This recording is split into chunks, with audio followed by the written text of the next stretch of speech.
boa noite. A paz do Senhor para todos vocês que estão nos assistindo neste momento. Nós queremos adorar ao Senhor porque mais uma vez estamos na presença dEle. Mais uma vez o Senhor nos dá o privilégio de estar em sua casa e de em qualquer lugar que estivermos adorar o nome do Senhor, porque Ele está presente. Onde estiver 2 ou 3, aqui na sua casa, o Senhor também está. Então eu quero te convidar neste momento a orar comigo, a dar início ao nosso culto nesta noite. Então te convido a elevar os teus pensamentos ao Senhor, onde você estiver, e orar. Vamos agradecer a Deus. O Senhor tem nos sustentado até aqui. Curva sua cabeça onde você estiver e ore comigo. Amado Deus, nós te louvamos, Pai, porque o Senhor é bom e sabemos que a sua misericórdia dura para sempre, assim como diz a tua palavra. Nós queremos te glorificar, Pai, porque a sua misericórdia tem nos alcançado até aqui, o Senhor tem nos ajudado, por isso estamos alegres. Podemos contar contigo, porque o Senhor nos prometeu que estaria conosco todos os dias. Nós te agradecemos por tudo, no nome de Jesus. Amém? Eu quero convidar você para abrir o livro de Salmos. Salmos no capítulo... Salmos 91. Salmos no capítulo 91. Diz assim: aquele que habita no esconderijo do Altíssimo, à sombra do Onipotente descansará. Direi do Senhor, Ele é o meu Deus, o meu refúgio e a minha fortaleza, e nele confiarei. Onde está a tua confiança? Está posta no Senhor? Esse é o momento em que estamos vivendo, no qual podemos testar esse salmo que nós conhecemos há tanto tempo. Direi do Senhor, Ele é o meu Deus, o meu refúgio, a minha fortaleza, e nele confiarei. Confie no Senhor. Ele está com você, está no controle de tudo, nada mudou. Vamos então passar por um momento diferente agora. Nós estaremos vivendo um momento missionário. É o momento no qual as nações contam com a ajuda do povo de Deus. O povo de Deus está nessa terra com um propósito. Então nós estaremos agora participando. Eu convido você para assistir conosco um vídeo no qual nós estaremos fazendo referência ao momento missionário. Um momento em que nós participamos, que a igreja participa, e eu convido você a participar deste momento também. E investir orando, e investir ofertando, e investir doando o seu tempo para o reino de Deus. Amém?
Assim eu vou seguir até que a terra se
permanecer,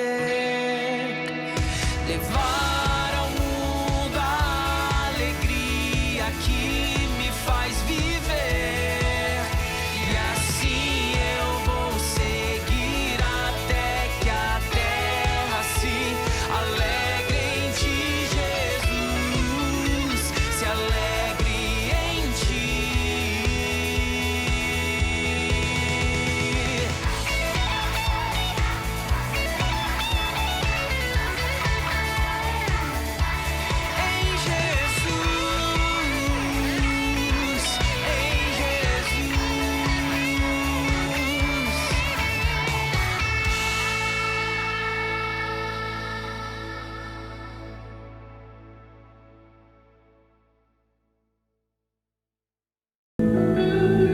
Queremos nos apresentar na presença do Senhor. E eu convido você a adorar ao Senhor conosco e se entregar na presença do Altíssimo. Peça ao Senhor: Senhor, eu quero ser recebido na Tua presença neste momento. Eu quero me entregar a Ti, Senhor, em adoração. Entregue a Tua vida. Vamos adorar o Senhor, eu convido você.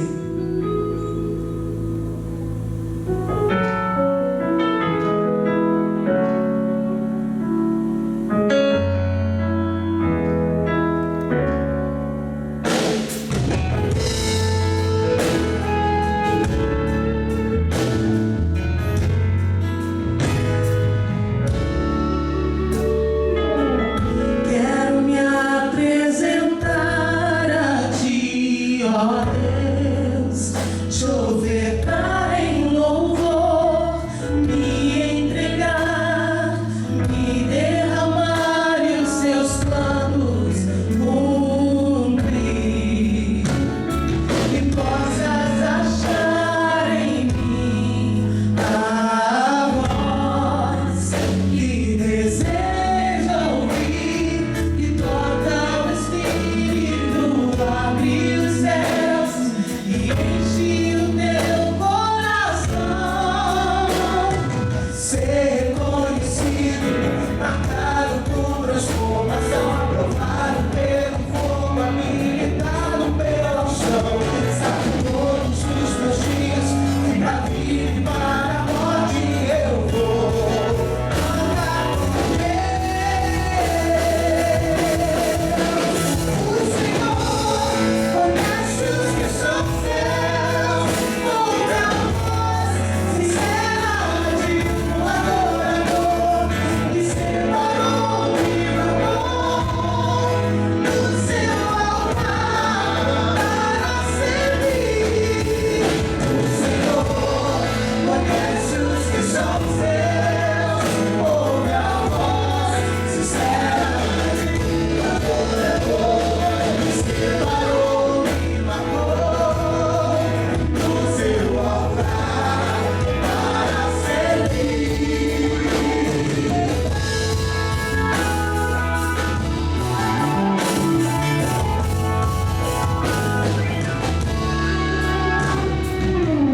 Quero me apresentar a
coração em direção ao Espírito Santo. Que a glória do Senhor faça você se mover em direção à voz do Espírito que te convida a adorar neste momento. O Senhor quer mexer com você. Esses momentos são momentos no qual nós temos que refletir. O que o Senhor quer de mim? O Senhor quer estar mais próximo. Convide o Senhor para perto. Dê o primeiro passo. A palavra do Senhor nos garante que a mão do Senhor não está encolhida e não possa salvar, nem seus ouvidos agravados. Então se aproxime do Senhor, achegai-vos a Deus. Faz estremecer tudo em mim, faz derreter meu coração, me tira o medo, me conta segredos, aumenta minha fé, revela quem és. Tu és Emmanuel, tu se entregou, nunca ninguém assim me amou. A tua glória faz com que eu vou ir mais, me leva bem junto a ti, me faz flutuar ao som da tua voz, usa meu coração, meu derramar de amor,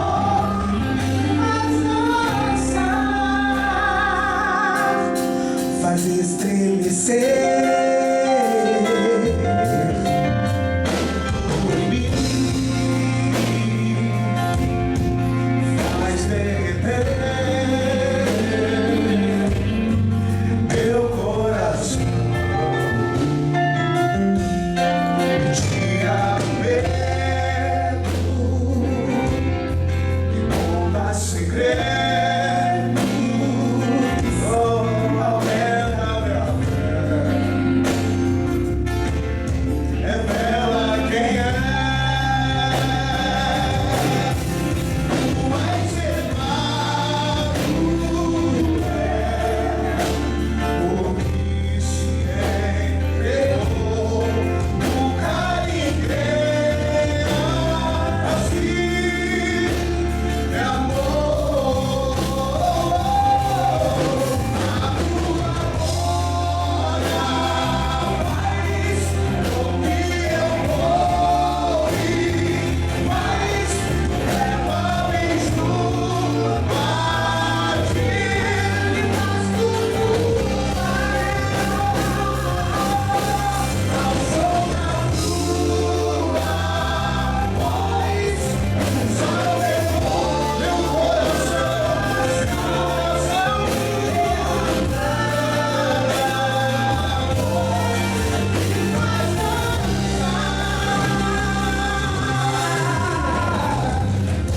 Dançarei, dançarei para a tua glória, Senhor. Viverei, viverei para a tua glória, Senhor.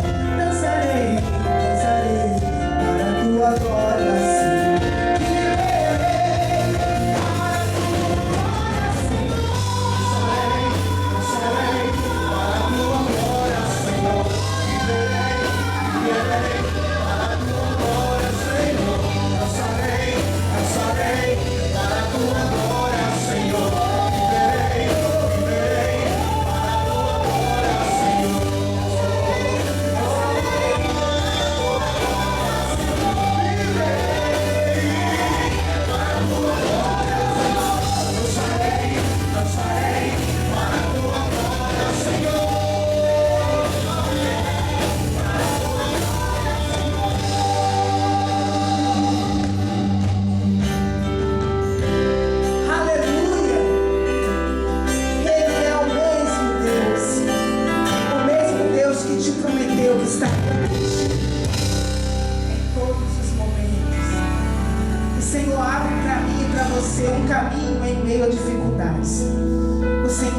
para mim e para você caminhos e portas onde não existem portas. Ele é o Deus que faz todas as coisas. Acabamos de dizer, a tua glória faz. A glória do Senhor faz todas as coisas. Eu estou aqui, nós estamos aqui, você está aí por causa do Senhor. O Senhor quer abrir para você um caminho novo.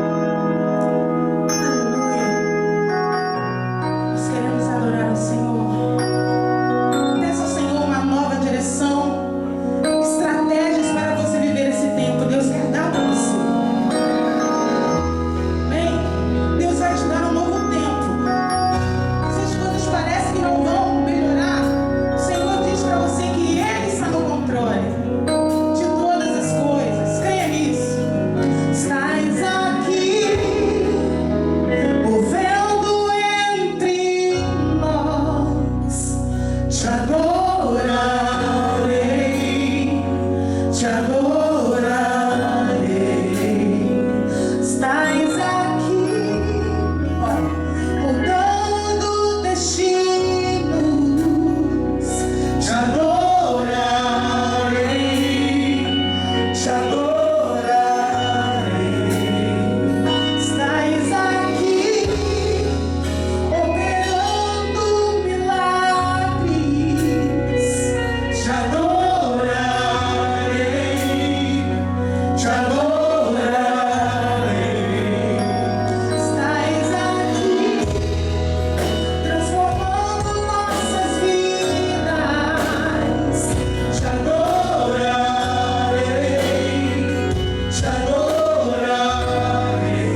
pastor Eric, por favor.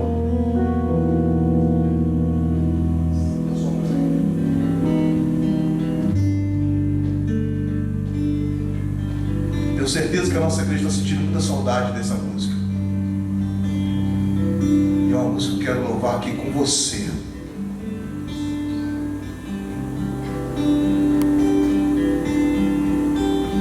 Quero louvar com você. Vamos fechar nossos olhos aqui. A gente fecha aqui. E você na sua sala, e onde você estiver. Onde você estiver. Levante sua mão, adore. Na tua sala, na cozinha, onde você estiver. Porque eu sinto Jesus aqui. E Ele é exaltado. Ele é o Senhor. Tua verdade vai sempre reinar. Terra e céu. Cante. Glorifica o teu santo nome. Ele é exaltado, o Rei é exaltado no céu. Juntos, bem baixinho. Ele é exaltado, o Rei é exaltado no céu. Cante. Eu louvarei. Ele é exaltado, pra sempre exaltado seu nome.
Que esta palavra que Deus já direcionou ao teu coração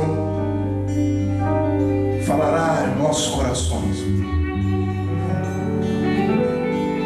É porque o nosso coração precisa estar limpo para que essas coisas aconteçam. Que o Senhor guarde a cada um de nós. Que o Senhor venha falar conosco profundamente. Que nós possamos aprender e adorar em Ti sempre, sempre, sempre. No nome santo, poderoso de Jesus Cristo. Amém. Pastor Eric. Amém. Amém. Amém. Boa noite.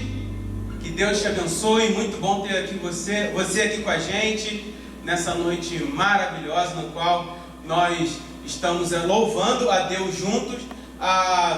Nesse momento de crise, nesse momento de pandemia, nós conseguimos ver que o reino de Deus não tem distância.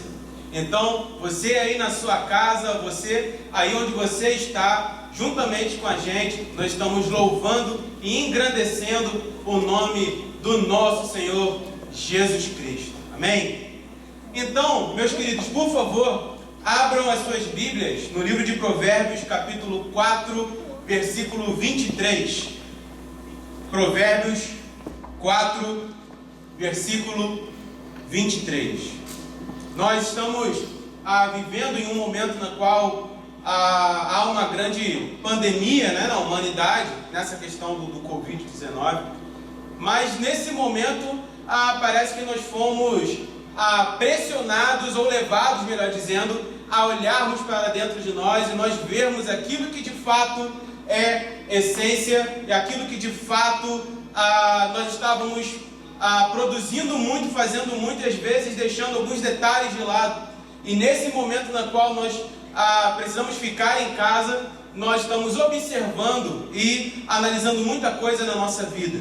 E uma das coisas que eu e você nós precisamos analisar, queridos, e olhar, verificar, é o nosso coração, ok? Então, Provérbios, capítulo 4, versículo 23, quem encontrou, diga amém. Quem não encontrou, diga EBD. Eu estava com saudade de dizer isso, né? Provérbios 4, versículo 23. E diz assim a palavra do Senhor: Sobretudo, o que você deve guardar, guarda o seu coração, porque dele procedem as fontes da vida.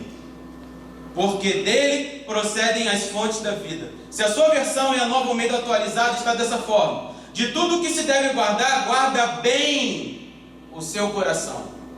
Guarda bem o seu coração, porque dele procedem as fontes da vida. Queridos, o que Salomão, um dos maiores um dos homens mais sábios que já passou nessa terra, diz nesse provérbio é o seguinte: você precisa guardar o seu coração. Você precisa proteger o seu coração. Por quê? Porque tudo o que nós falamos, tudo o que nós fazemos, tudo o que nós nos movimentamos é de fato linkado ao nosso coração. O nosso coração é o ponto de partida pela qual nós falamos, nós fazemos e somos influenciados ou motivarmos a tomarmos uma atitude. Se nós parássemos para analisar esse texto, Salomão poderia muito bem dizer o seguinte: olha só, sobre tudo o que você deve guardar, guarde suas economias, porque você não sabe como é que é o dia de amanhã. Salomão não poderia dizer isso? Poderia. Salomão poderia dizer, no auge da sua sabedoria, ele poderia dizer o seguinte: olha, sobre tudo que você deve guardar, guarde a sua língua, porque talvez você não saiba lidar muito bem com ela e você pode trazer grandes danos futuramente. Salomão poderia dizer isso? Poderia. Salomão poderia dizer: olha, guarda os seus segredos, sobretudo guarda os seus segredos com você. Mas ele não disse isso. O que Salomão diz é: sobretudo, acima de tudo, guarda bem o seu coração. Protege bem o seu coração. Blinda o seu coração. O que Salomão está querendo dizer nesse texto é: cuidado com o que você deixa o seu coração se encher. Muito cuidado com o seu coração. O que Salomão está querendo dizer aqui em Provérbios 4, versículo 23, querido, é sobre diligência. É sobre diligência. Com toda diligência, mantenha o seu coração, porque dele se expressa a vida. Tá ok, mas o que é diligência? O que significa diligência? Segundo Aurélio, diligência significa se esforçar, realizar rapidamente, utilizar, cuidar. Mas dentro da concordância bíblica não é somente isso. Dentro da palavra de Deus, diligência também é observância. dentro da palavra de Deus, nesse texto, é como Salomão estivesse dizendo para nós: fica de guarda em um espaço confinado. O que Salomão está querendo dizer é o seguinte: fica como se fosse um vigia, fica como se fosse um soldado, fica como se fosse um guarda na frente do seu coração, para você vigiar, para você olhar o que está saindo desse espaço que você está vigiando.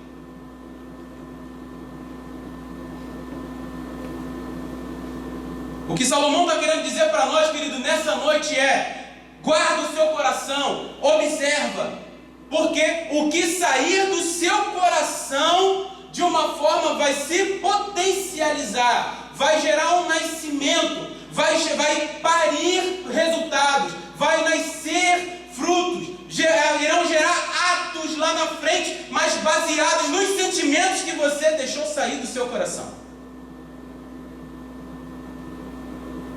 O que sair do seu coração irá se transformar em ações. Então Salomão diz que nós somos e temos a responsabilidade de vigiar o nosso coração, como soldados, como guardas. Então,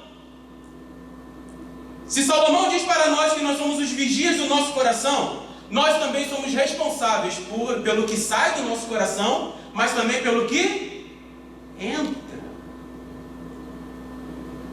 Se do nosso coração existem sentimentos ou emoções ruins, irão gerar ações ruins. Mas ao mesmo tempo, se do nosso coração tiver emoções e sentimentos bons, vão gerar ações boas e assim sucessivamente.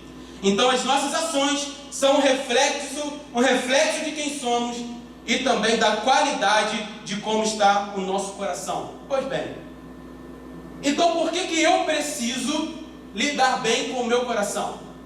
Por que eu preciso guardar o meu coração? Por que eu preciso proteger o meu coração? Por que eu preciso saber quem eu sou? Por que você que está assistindo nessa noite, por que você precisa saber quem você é? Por que você precisa saber o que se passa dentro do seu coração?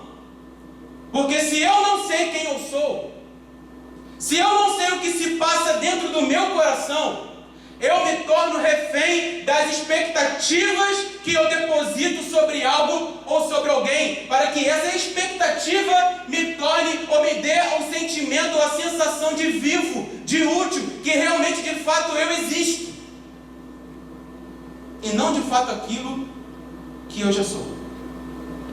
Quando eu não observo o meu coração, eu preciso de um paliativo, algo que está do lado de fora para me mostrar quem eu sou.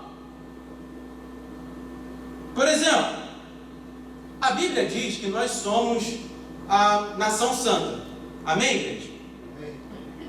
Deus diz que nós somos povo eleito, sacerdócio real, povo exclusivo ou povo de propriedade exclusiva de Deus. Amém? Amém. Amém? Ok. Então, se nós acreditamos nisso, essa é a nossa identidade. Nós somos aquilo de fato que Deus disse que nós somos. Então veja bem, se nós somos aquilo que Deus já disse que nós somos, nós temos a liberdade de fazer tudo aquilo que a gente quer. Nós temos a liberdade de fazer tudo o que vem na nossa cabeça ou no nosso coração para fazer? Não. Por quê? Porque quanto mais nós sabemos quem nós somos, mais as nossas ações vão refletir aquilo que Deus já disse que nós somos. Então, se eu entendo quem eu sou, eu não dependo mais da aprovação das outras pessoas para me dizer quem eu sou. Então, se eu sei quem eu sou em Deus, se eu sei quem eu sou, querido, eu não dependo da aprovação das outras pessoas para me sentir feliz. Quando eu sei quem eu sou em Deus, eu faço menos comparações. Quando eu sei quem eu sou em Deus, mais eu consigo amar, mais eu consigo ter misericórdia, mais vida de santidade eu busco. e mais eu quero e mais eu penso nas coisas que são do alto. Agora, se nós não sabemos quem nós somos, queridos, quando nós não sabemos o que entra e o que sai do nosso coração, nós olhamos para a nossa vida. E o filtro da nossa vida não é aquilo que Deus já disse que nós somos, mas aquilo que a gente acha que é. Quando nós não nos colocamos como vigias na frente do nosso coração, nós acabamos nos tornando reféns daquilo que é estético, daquilo que é aparente. Quando isso acontece, eu e você, a gente acaba olhando para a nossa vida e a gente chega à conclusão que nós estamos vivendo pela aparência, por aquilo que é estético e não de fato por aquilo que é essência.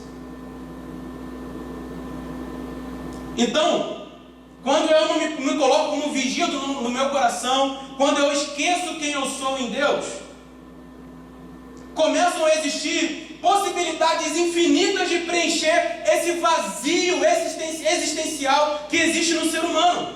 E o primeiro ponto que começa a tentar preencher o nosso coração é viver pelo que é aparente, por aquilo que é estético e não de fato por aquilo que é.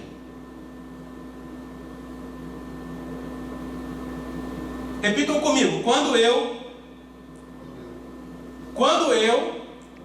não vigio o meu coração, eu vivo pela ilusão da aparência. Todo ser humano tem uma tendência, tem um sistema de defesa em demonstrar para o outro aquilo que ele quer e não necessariamente aquilo que ele está sentindo de verdade. Quer ver uma coisa interessante? Quantas vezes que você chegou na igreja, quantas vezes que você veio para a igreja, precisou ministrar, precisou dar aula, veio para a igreja, mas você teve uma discussão com seu filho, ou você teve uma discussão com seus pais, você estava emocionalmente abalado, ou você estava ansioso pelo dia de amanhã, porque a crise financeira estava agravando, você chegou aqui na igreja, o irmão disse, a paz do Senhor, meu querido, e você, a paz do Senhor, glória a Deus, aleluia. Tudo bem, meu querido? Tudo em paz, só vitória, aleluia, glória a Deus, só vitória, está tudo bem, está tudo ótimo.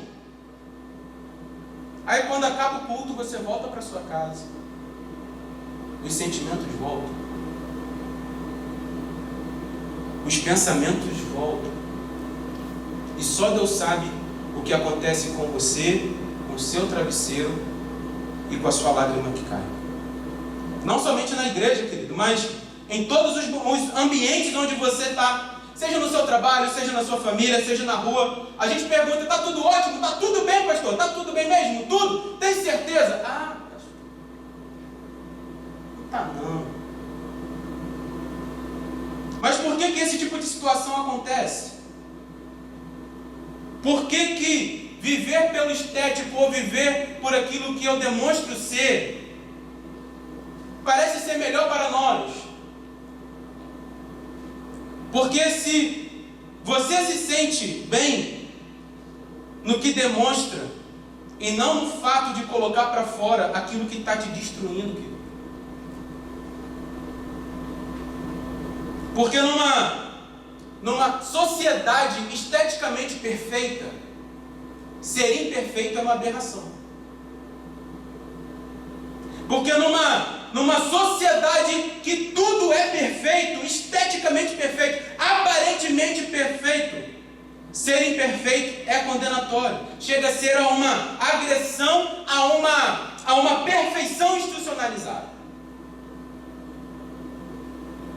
E nessa ilusão da perfeição estética do mundo, ou daquilo que o mundo quer que você aparente ser, que você demonstra ser, você não pode ser você mesmo com as qualidades que Deus te deu. Você não pode confessar ou você não pode falar sobre os seus erros.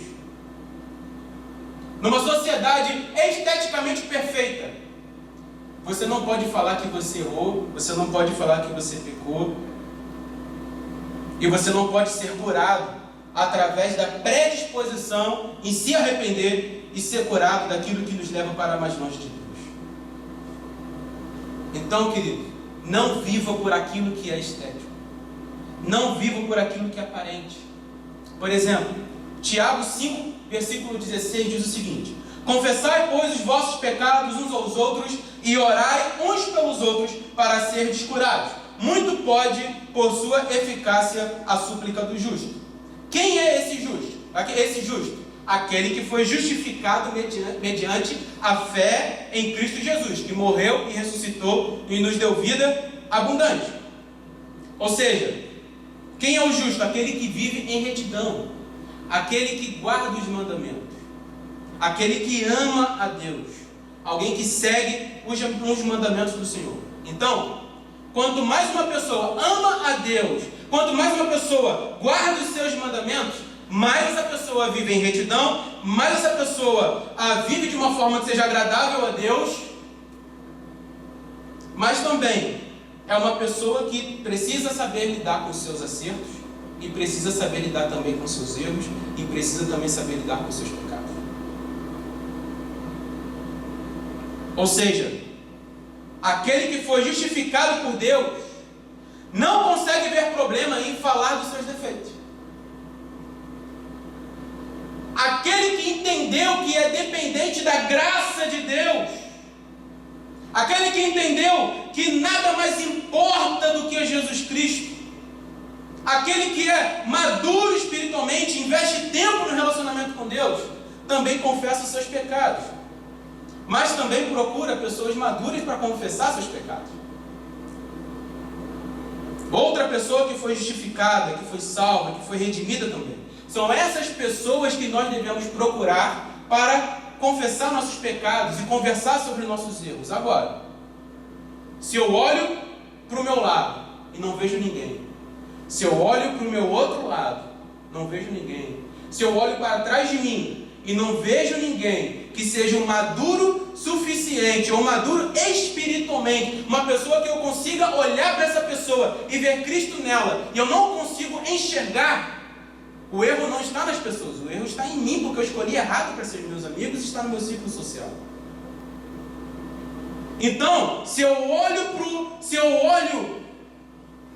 para quem é os meus amigos hoje, os meus conhecidos hoje, não consigo ver ninguém que seja maduro espiritualmente para me ajudar a ser sábio ou para confessar meus pecados, o meu ciclo social vai me levar ao fracasso existencial, social e espiritual. Provérbios 13, versículo 20 diz o seguinte: aquele que anda com sábios será cada vez mais sábio, mas o companheiro dos tolos acabará mal. Não é que você vai banir a convivência com as outras pessoas, não é isso. Mas a nossa oração é que você, sendo uma pessoa sábia, uma pessoa madura, uma pessoa que foi justificada, uma pessoa que ama a Deus sobre todas as coisas, seja um farol para as outras pessoas que querem ser sábias também. Amém? Amém? Amém. Então, querido, por exemplo, qual foi a última vez que você confessou pecado para alguém? Qual foi a última vez que você procurou uma pessoa madura o suficiente para conversar sobre os seus erros? Para conversar sobre os seus defeitos, para que você pudesse confessar, orar e ser curado? Então, quando eu não vigio o meu coração, eu vivo por aquilo que aparenta ser. E o segundo ponto, quando eu não vigio o meu coração, nós nos sentimos mais valorizados por aquilo que produzimos do que quem nós já somos em Deus. Vou repetir para você anotar. Quando eu não vigio o meu coração, nós nos sentimos mais valorizados pelo que produzimos do que já somos em Deus. Acompanha comigo em Apocalipse 2, do 1 ao 5. Apocalipse 2, do 1 ao 5. Diz assim a palavra do Senhor: escreve ao anjo da igreja de Éfeso: Isto diz aquele que tem na sua destra as 7 estrelas que andam no meio dos 7 castiçais de ouro. Conheço as tuas obras e o teu trabalho, a tua paciência, e que não podes sofrer os maus. E puseste à prova os que dizem ser apóstolos e o que não são. E tu os achastes mentirosos.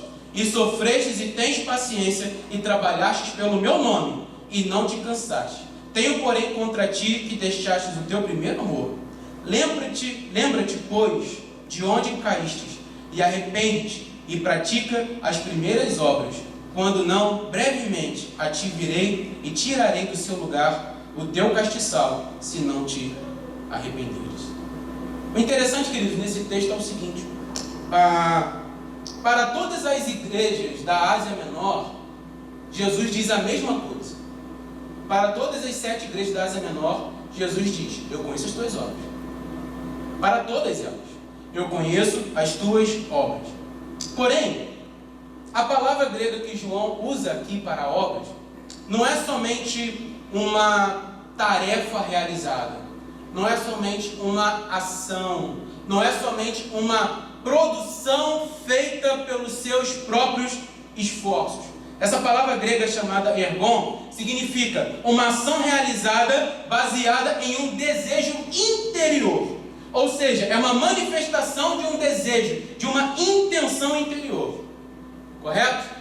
Então o que Jesus está dizendo para as igrejas é o seguinte: eu sei onde está o seu coração quando você faz algo para mim. O que Jesus está dizendo para as igrejas é: eu sei qual é a intenção do seu coração quando você faz a minha obra. Eu sei o que você quer quando faz algo para mim. Então, meus irmãos, você que está nos assistindo, veja bem: Deus, ele não quer somente a nossa produção, Ele quer saber onde está o nosso coração quando nós fazemos algo para Ele. E a igreja de Éfeso, ela foi elogiada por Jesus, conforme nós lemos. Ela foi muito bem elogiada. Olha os elogios que Jesus diz para essa igreja: eu conheço o seu esforço, sua perseverança, sei que você não dá suporte aos maus, pôs à prova o que se declaram apóstolos e não são, descobriram que eram mentirosos, suportou situações difíceis em meu nome e não esmoreceu. Se nós focássemos somente nos elogios, nós poderíamos dizer que a igreja de Éfeso é uma igreja perfeita. É ou não é, igreja? Nós poderíamos dizer que a igreja de Éfeso é uma igreja em uma potência de igreja. Nós poderíamos dizer que a igreja de Éfeso é uma igreja que produz bastante. Se focássemos somente nos elogios, uma igreja que persevera, uma igreja que suporta situações difíceis, uma igreja esforçada pelos olhos de Jesus. Mas perceba a recomendação de Jesus para essa mesma igreja: você abandonou o primeiro amor. Você abandonou o primeiro amor. Lembra de onde tu caíste? Ou seja, aos seus olhos, o gráfico da produção pode estar lá em cima. O fazer pode estar de vento em popa. Mas para mim é somente um piloto automático. Para mim é somente produção, porque você não está fazendo com o seu coração. Você não está fazendo mais por amor. E se arrepende. Então, querido, como se arrepender se está dando certo? Como se arrepender se os números são excelentes quantitativos?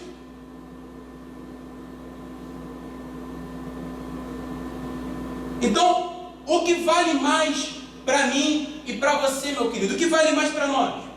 O elogio dos nossos esforços ou a aprovação de Jesus no último dia?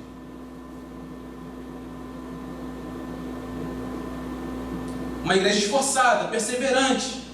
Ela não era conveniente com os maus. Uma igreja que produzia muito, fazia muito, mas abandonou a essência. Abandonou o fundamento. Abandonou a base, abandonou o ponto de partida. Uma igreja que foi elogiada devido à produtividade, mas não foi aprovada porque perdeu o primeiro amor. Então, como nós estamos falando de Apocalipse, nós estamos falando sobre o final de todas as coisas, ou o fim de todas as coisas, né? Então, o ser humano, cada vez mais, e no final dos tempos, irá produzir de uma forma exponencial, irá fazer muito, mas sem o primeiro amor, mas longe de Deus, fazendo em nome de Deus, mesmo sem ser conhecido por Ele. Lá em Mateus 7, do 21 ao 23, diz o seguinte: nem todo que me diz Senhor, Senhor entrará no reino dos céus, mas aquele que faz a vontade de meu Pai que está nos céus. Muitos naquele dia vão me dizer: Senhor, Senhor, nós não profetizamos em seu nome, em seu nome não expulsamos demônio, em seu nome não fizemos muitos milagres. Então lhes direi claramente: eu nunca conheci vocês, afaste-se de mim, vocês que praticam o mal. Então, querido, guarda bem o seu coração, nunca será somente pelo seu muito fazer, mas sempre por nos mantermos incorruptíveis enquanto nós fazemos a obra de Deus.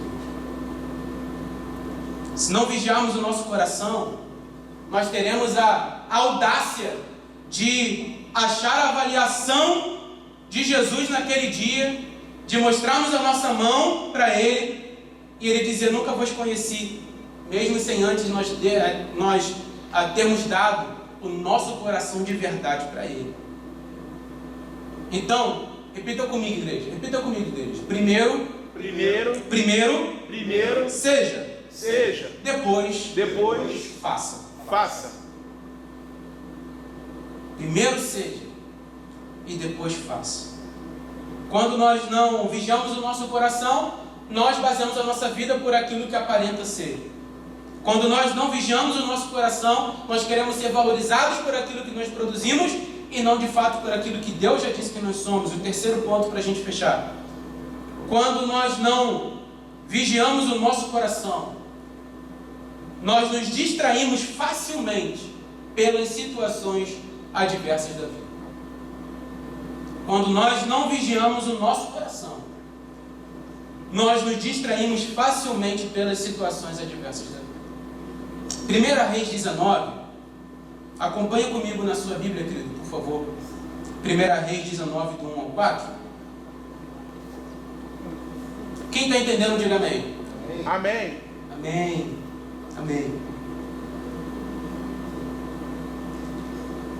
1 Reis 19, do 1 ao 3. E Acabe contou a Jezabel tudo o que Elias havia feito, e como havia matado todos os profetas à espada. Então Jezabel mandou um mensageiro a Elias para dizer-lhe: que os deuses me castiguem se amanhã, a estas horas, eu não tiver feito com a sua vida o mesmo que você fez com a vida de cada um deles. Elias ficou com medo, levantou-se e para salvar a vida se foi e chegou a Berseba, que pertence a Judá, e ali ele deixou o seu servo. Para a gente compreender o que a Bíblia está dizendo aqui em 1 Reis, nós precisamos lembrar do seguinte: Acabe e Jezabel reinaram por 22 anos. Nós estamos falando em uma das maiores crises que existiu em Israel. Acabe servia a Baal e Jezabel servia a Azerá. Então o que acontece? Dentro desse panorama de fome e de crise, Acabe manda Obadias, que a Bíblia diz que Obadias era um servo de Acabe, mas ele era temente a Deus. Acabe pede para Obadias ir para um lado e ele iria para o outro para procurar comida para dar aos seus cavalos, porque se algum exército inimigo combatesse com eles, eles pelo menos poderiam fugir. Então Acabe vai para um lado, Obadias vai para o outro. Quando Obadias vai para esse lado, ele encontra com Elias, ou melhor dizendo, Elias se encontra com ele e diz: olha, eu preciso falar com Acabe. Obadias diz para Elias: Elias, o que foi que eu fiz para que eu pudesse te entregar nas mãos de Acabe? E Elias convence Obadias fala com Acabe, eles se encontram, Obadias e Elias.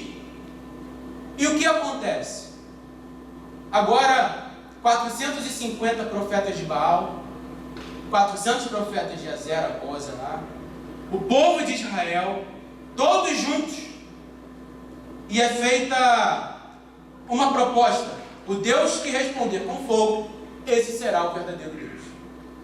Os profetas de Baal montam aquele holocausto, a Bíblia diz que eles celebram, que eles dançam, que eles sorriem, que eles estão celebrando. O tempo passa e Baal não responde. Eles começam a se cortar, eles começam a se automutilar. E Baal não responde. Elias restaura o altar, faz uma oração e diz: Senhor, que o Senhor responda com fogo, responda essa oração com fogo, para que eles possam saber quem é Deus. A Bíblia diz que o fogo do céu vem, queima todo aquele holocausto. Baal e Azera são derrotados, os profetas de Baal são aniquilados e Deus é engrandecido. Amém? Amém.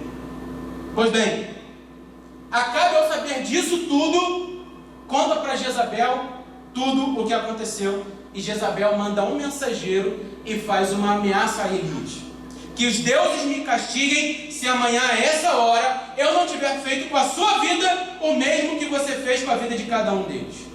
Mas em nome de quais deuses? Mas em nome de quais deuses? Baal e Azera. Mas eles tinham acabado de ser o quê? Derrotados por Deus. Então a ameaça de Jezabel é fundamentada em deuses que foram derrotados. Mas mesmo assim, a Bíblia diz: e Elias ficou com medo. Queridos, vamos ser sinceros. Vamos ser sinceros. Você é meu irmão e minha irmã que está aí na sua casa. Vamos ser sinceros. Como que eu e você nos sentiríamos se nós fazemos uma oração e Deus responde rápido? Como que nós nos sentiríamos quando nós estamos orando, clamando a Deus, e Deus responde de uma forma ágil a nossa oração?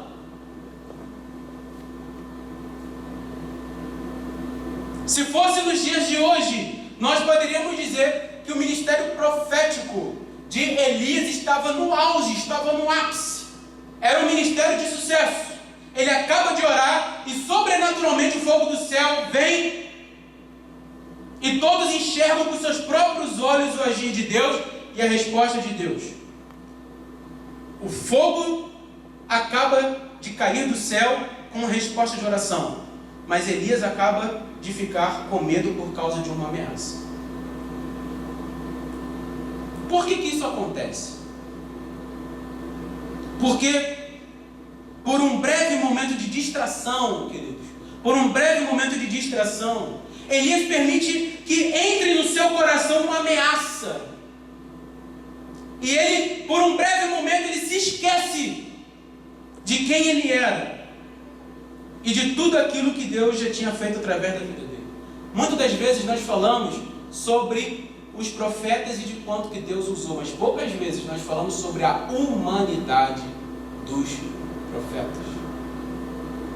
A Bíblia diz em Tiago 5, versículo 17 e 18, Elias, ele era um homem semelhante a nós, sujeito aos mesmos sentimentos, e orou com fervor para que não chovesse sobre a terra, e por 3 anos e 6 meses não choveu. Depois orou de novo, e então o céu deu chuva e a terra produziu seus frutos. Mesmo sendo tremendamente usado por Deus, Elias se distrai na sua caminhada e tem o seu coração abalado pela circunstância que ele estava vivendo no momento. O poder do momento fez com que Elias se distraísse. O poder do momento foi maior do que a convicção interna que Deus está no controle e que Deus de fato responde às orações. Queridos, nós somos tentados a todos os momentos a fazermos dessa mesma forma, nos distrairmos. Mas o que acontece do lado de fora, querido, não pode abalar as nossas convicções internas. O que acontece do lado de fora não pode abalar as nossas estruturas espirituais enraizadas em Cristo. Porque nós não somos daqueles que nós nos manifestamos por vista, mas sim por fé em Cristo Jesus, o nosso Senhor.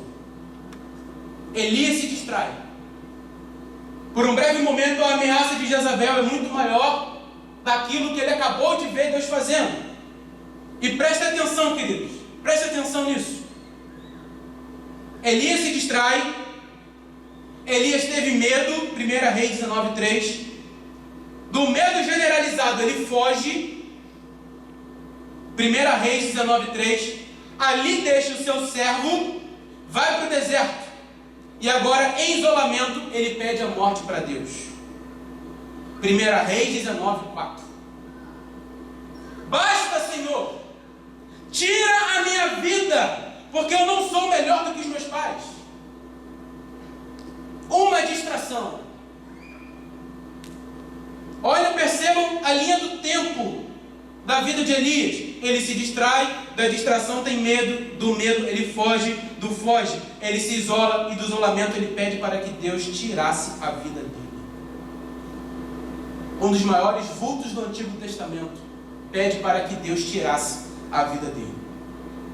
Elias pede a morte para Deus, porque ele não era melhor do que os seus pais ou melhor do que os seus antepassados. Mas quem foi que disse para Elias que ele era melhor do que seus pais?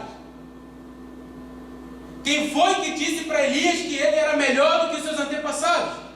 Elias, ele faz uma oração a Deus se comparando com outras pessoas. Porque os seus pais eram dessa forma, porque os seus antepassados eram de uma outra forma. No momento de dor, no momento de fuga, no momento de consequência, esse é o momento de uma consequência a uma falta de vigilância do seu coração. E você que está nos vendo nessa noite, está prestando o seu culto a Deus, talvez não é isso que está se passando no seu coração nessa noite. Talvez não é isso que você está querendo gritar para uma pessoa ouvir. Basta, eu não aguento mais. Mesmo assim, depois de fazer essa oração desesperadora, Elias dorme, conforme diz a palavra de Deus. Elias, ele dorme, tem um tempo de descanso, mas mesmo assim, Deus manda um anjo que toque em Elias e fala para ele levantar e comer, pois havia um pão assado e um jarro de água para ele comer. Pergunta de R$1 milhão. Pergunta de R$1 milhão. Como que tem um pão assado e um jarro de água no deserto? Como que existe um jarro de água e um pão assado se Elias estava no meio de um deserto?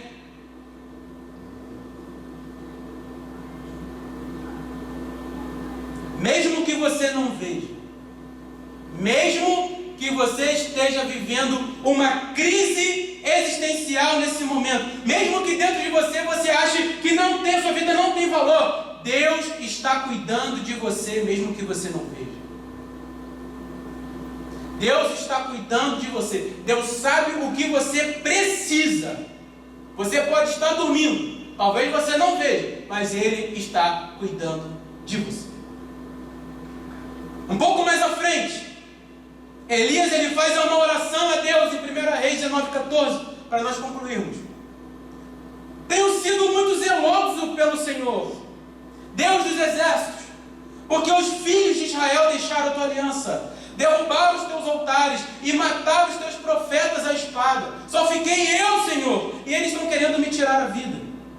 Dentro dessa crise, a partir de uma distração, Elias, ele se vê sozinho. Elias se vê esgotado. Elias se vê angustiado, mesmo sendo zeloso com a obra que Deus confiou a ele. É como se ele falasse: Senhor, eu estou fazendo a minha parte, Senhor, eu amo o Senhor, mas eu estou sozinho, eu estou angustiado, Senhor, eu não aguento mais, mas eu te amo, Senhor, mas eu não estou aguentando mais.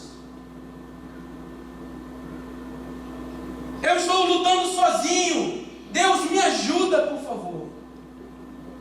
A resposta de Deus para Elias em 1 Reis 19:18: eu conservei em Israel 7.000 de todos os joelhos que não se dobraram a Baal e toda a boca que não beijou. É como se Deus estivesse dizendo para Elias: Elias, quem foi que disse que você está sozinho? Quem foi que disse que você está com essa ilusão de ser sozinho, de estar sozinho nesse momento? Então não deixe com que a sua visão de mundo momentânea crie uma ilusão, uma sensação que você está sozinho. É como se Deus estivesse falando: eu mesmo, com minhas próprias mãos, separei 7.000 pessoas que são tementes a mim. Ou seja, você não está sozinho. Eu separei um povo. Eu separei um povo que pode te ajudar nesse momento. Agora Elias permite com que a palavra vinda de Deus entre no seu coração. Está convicto da palavra de Deus. E ele começa a quebrar todos os grilhões das incertezas, das angústias do coração dele. Ele deixa com que a dúvida, o questionamento, a insegurança, a tristeza, a ansiedade saia do coração. Ele se levanta e volta de novo para o lugar onde ele nunca deveria ter saído, que é a plena confiança em Deus. E agora? E agora o que se pode fazer? E o que Elias faz quando ele se levanta? 1 Reis 19:19. Elias saiu dali e encontrou Eliseu, filho de Safate, que estava lavrando com 12 juntas de bois adiante dele. Ele estava com a 12ª junta. Elias passou por ele e lançou o seu manto sobre ele. 1 Reis 19:19. Ou seja, depois de uma crise existencial e uma crise emocional fortíssima, depois de parecer que o mundo tinha desabado, que o mundo de Elias tinha desabado, Deus mostra para Elias que ele já separou pessoas para serem abençoadas por ele. Mesmo depois de uma crise, Deus já tinha separado Eliseu para ser ungido, para ser abençoado através da vida de Elias. Então, queridos, vigia, nesse momento de crise, vigia o seu coração. Blinda o seu coração. Protege o seu coração. Quando nós não vigiamos o nosso coração, quando nós não blindamos o nosso coração, a gente acaba vivendo por aquilo que é aparente e não aquilo que de fato é essência. Quando nós não blindamos o nosso coração, nós vivemos achando que deveremos ser valorizados por aquilo que nós produzimos e não de fato aquilo que nós somos já em Deus. Quando nós não blindamos o nosso coração ou não vigiamos o nosso coração, nós nos distraímos de uma forma mais fácil. A nossa oração é que Deus esteja falando ao seu coração, ministrando ao seu coração em nome de Jesus. Queria convidar o ministério de louvor aqui na frente. Onde você está, por favor, feche os seus olhos nesse momento. Peça para que o Senhor esteja te ajudando a cuidar do seu coração. Para que o Senhor esteja ministrando graça sobre o seu coração. Feche os seus olhos, nós vamos estar orando nesse momento. Em nome de Jesus. Onde você está, na sua casa, na comunhão da sua família, você que está vendo pelo celular, feche os seus olhos nesse momento, em nome de Jesus. Senhor, muito obrigado pela tua graça. Muito obrigado pela tua misericórdia. Senhor, nos ajuda a vivermos nesse tempo. Que muitos, ó Pai, vivem, o mundo pressiona, influencia para com que as pessoas vivam baseados em aparência, ou vivam baseados em estética. Pai, nós pedimos que em nome de Jesus o Senhor renove o nosso coração nessa noite. Que o Senhor ministre aos nossos corações nessa noite. Senhor, nós não queremos viver de uma forma que seja desagradável ao Senhor. Senhor, que em nome de Jesus nós possamos viver de uma forma transparente, Pai, diante do Senhor. Viver de uma forma, Pai, que o Senhor olhe para nós e possa ver sinceridade sempre. Senhor, às vezes os momentos de crise tentam nos distrair. Mas, ó Pai, em nome de Jesus, Deus, com todos os meus irmãos, ó Pai, que estão com seus olhos fechados nessa hora, os lembre, Senhor, que o Senhor está no controle de todas as coisas. Que o Senhor, depois que essa crise passar, O Senhor já separou pessoas que possam ser tocadas pelo Espírito do Senhor através das nossas vidas. Nos ajude, ó Pai, a lidarmos com esse tempo. Que seja um tempo, Pai, na qual nós podemos ver que o Senhor é suficiente para nós. Em todo o tempo. Em nome de Jesus. Amém.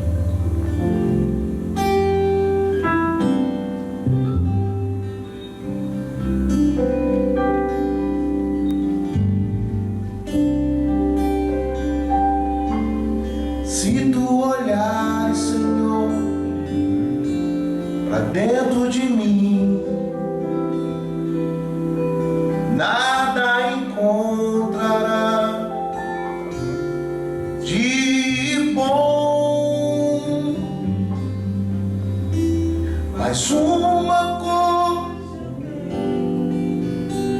de ser transformado. Preciso tanto do teu perdão, dá-me um novo coração. Juntos, dá-me um coração igual ao meu mestre.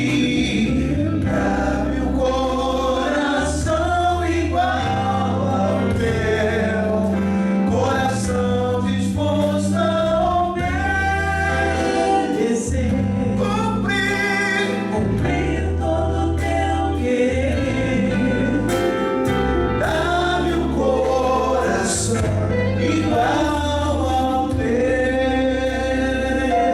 Mais uma vez. Se tu olhares, Senhor, pra dentro de mim, nada encontrarás de bom, mas uma vez tu tem que ser transformado. Preciso tanto do teu perdão, dá-me um novo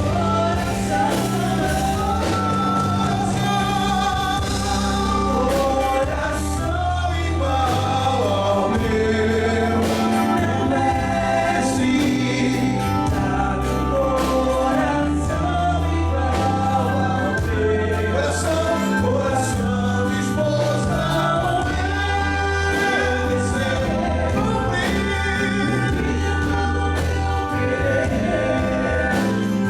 dá-me um coração igual ao teu. Mais uma vez, dá-me um coração. Dá-me um coração igual ao teu, meu mestre, meu mestre. Coração igual ao teu, coração disposto a obedecer, cumprir. Dá-me um coração igual ao teu. Dá-me um coração igual ao teu. Dá-me um coração igual ao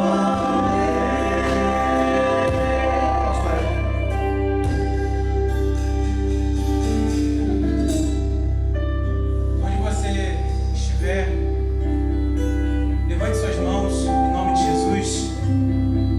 Levante suas mãos.